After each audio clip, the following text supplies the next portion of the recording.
Kailangan po, yun po yung project namin. Sasakta na ako. Starting po. Ano po yung mga nangyari ng panahon?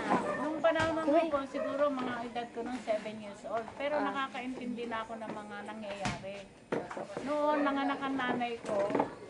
Tapos, nag-evacuate kami sa, sa malayo, sa bandang paanan ng bundok. Opo. Tapos, nung hinahabol ako ng hapon, dahil bata pa ako na. Hindi naman ako nahuli dahil mabilis akong tumakbo. Tapos, ang nanay ko, nakaligtas naman kami sa madalit salita. Ang mga hapon nun, malulupit. Binabayoneta yung mga bata. Hagis yung batang sanggol, tapos binabayoneta. Opo. Tapos, nung matagal-tagal na kami, sa probinsya nangyari yun kasi doon kami na-evacuate. Tapos noon, pagka-evacuate namin, doon kami nanirahan, yun nga, yung mga hapon. Kinukuha lahat ng mga manok, mga palay, kinukuha sa amin. Tapos, inaano pa kami, naharas pa kami. Tinatakot kami. Kami, todo baw ng baw lang sa mga hapon. Opo. Ano pa?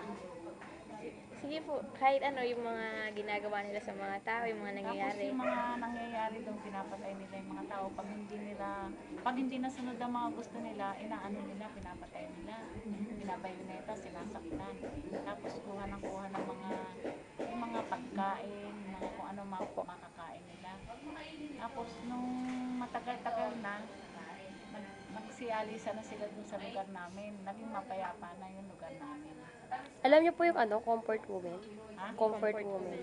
Comfort woman. Yung mga iba, umaano sa mga hapon, sumasanib para hindi lang sila mapatay o masaktan. Isa sa mga kaibigan ko naging comfort woman. Oh? Tapos, siyempre, parang naging girlfriend yung mga babaeng matatanda. Kahit matatanda, pinapatulan. Oh? Tapos yung mga dalaga, ganun din, nire-rape. Nire-rape. Kaya ang ginagawa, yung mga dalaga, kahit tiyuhin, kahit inaakap para hindi maano ng hapon na sila'y dalaga. Inaano nila yung inaakap. Tapos kunyari, mag-asawa, kahit hindi naman mag-asawa.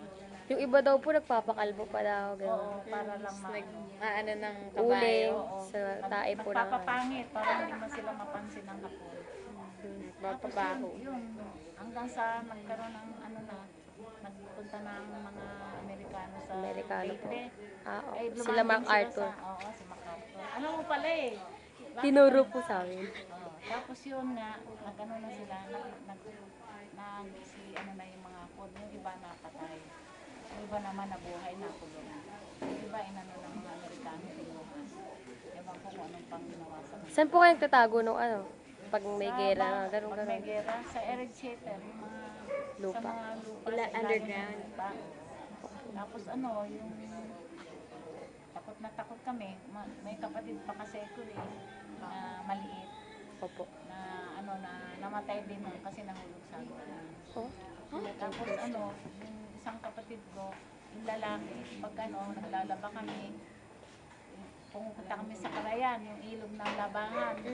Kamote pa nga din ako malunod nun dahil bata pa kasi siyempre ko, 7 taon, mga siguro, mga ganitong kalaki. Ayun. Tapos Yung mga nangyari ko sa mga kamag-anak nyo na mga kamag-anak ko, nagkahiwalay-hiwalay kami. Ano kami, pinag-usang kami. Hiwalay-hiwalay, hindi na namin alam kung saan napunta yung mga ibang kamag-anak.